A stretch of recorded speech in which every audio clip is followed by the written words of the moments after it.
नमस्कार प्यारे दर्शकों, मैं आचार्य एस.एन. शास्त्री अपने इस चैनल पर आपका हार्दिक अभिनंदन करता हूं।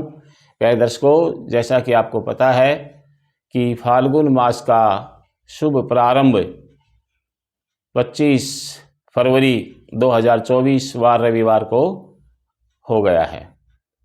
प्यारे दर्शकों, फाल्गुन का ये महीना रंगों से भरा हुआ है और इस महीने का विशेष महत्व भी है, क्योंकि इस माह में फाल्गुन मास में त्योहारों का आना बहुत ही शुभ संदेश दे रहा है। इसी में महाशिवरात्रि का व्रत भी और होलिका का पर्व भी आ रहा है, इसलिए ये विशेष महत्व है।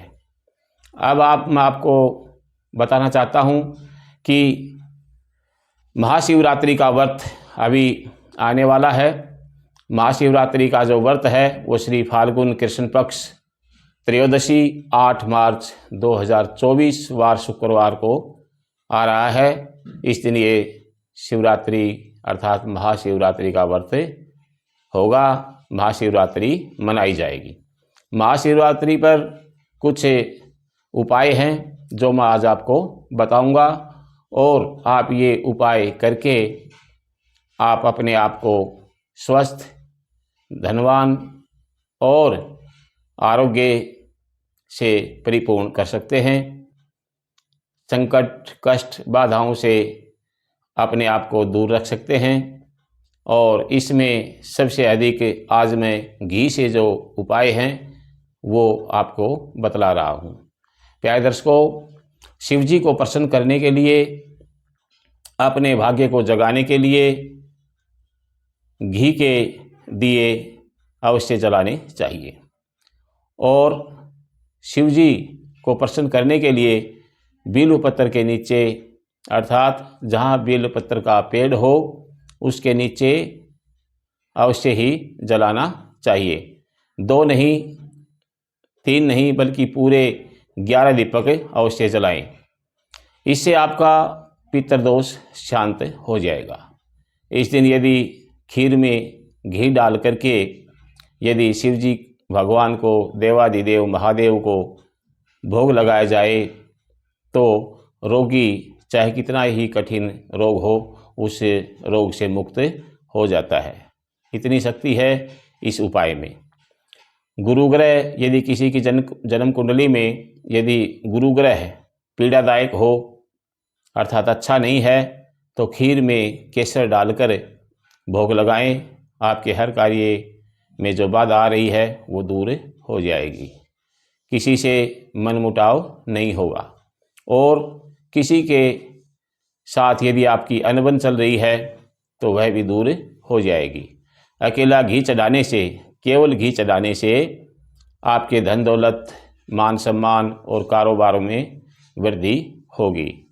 तिल व घी मिलाकर यदि चढ़ाते हैं तो आपको स्वास्थ्य का पूरा लाभ मिलेगा। और यहाँ तक कि जैसे मकर, कुंभ और मीन वालों पर शनि की 7.5 चल रही है तो उसका प्रभाव भी खत्म होगा अर्थात वह दशा भी शांत हो जाएगी। इस दिन घी का दान करें। महाशिवरात्रि के दिन घी का दान अवश्य करें।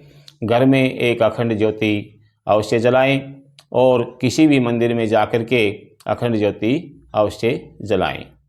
और स्नान करते समय अपने शरीर पर घी की मालिश करें।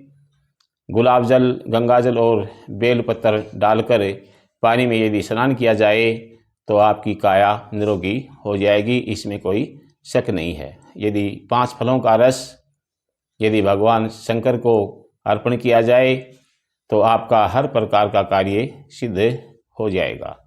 गन्ने का रस और घी मिलाकर यदि भगवान को अर्पण किया जाए तो आपकी हर मुश्किल दूर हो जाएगी। और शहद, गुड़ और गन्ने का रस यदि तीनों का मिलन करके, तीनों को मिला करके भगवान को यदि आप चढ़ाते हैं तो चाहे कितना ही कार्य रुका हुआ हो वो कार्य आपका सिद्ध हो जाएगा। यह अचूक उपाय है। तांबे के गिलास में यदि गुड़, शक्कर या चीनी मिलाकर के अर्थात उसका घोल बना करके यदि शिव जी पर चढ़ाया जाए तो आपके मनचाहे कार्य सिद्ध होने की प्रबल संभावना बन जाएगी। यदि कच्ची रोटी में चीनी मिलाकर के कौवों को खिलाने से अगर कौवों को खिलाया जाए तो पितृदोष शांत हो जाता है। इस दिन सूर्य भगवान को अर्घ्य अवश्य दें। ये उपाय करने से शनि की साढ़ेसाती भी शांत हो जाती है। प्रिय दर्शकों, ये महाशिवरात्रि पर घी का उपाय मैंने आपको बताया है। आप इसे अवश्य कीजिए और अपना जो भी कार्य है उसको संपन्न कीजिए। अपने ऊपर से, शरीर के ऊपर से कोई भी किसी प्रकार का काया कष्ट हो उसको दूर कीजिए, क्योंकि देवाधिदेव महाशिवरात्रि का पर्व इस दिन आ रहा है, तो इस दिन ये उपाय अवश्य कीजिए। मेरी दी गई ये जानकारी आपको अच्छी लगी होगी। आप इस चैनल को लाइक और शेयर करें और सब्सक्राइब भी करें। ओम नमो भगवते वासुदेवाय। ओम श्री शिवाय नमस्तुभ्यम।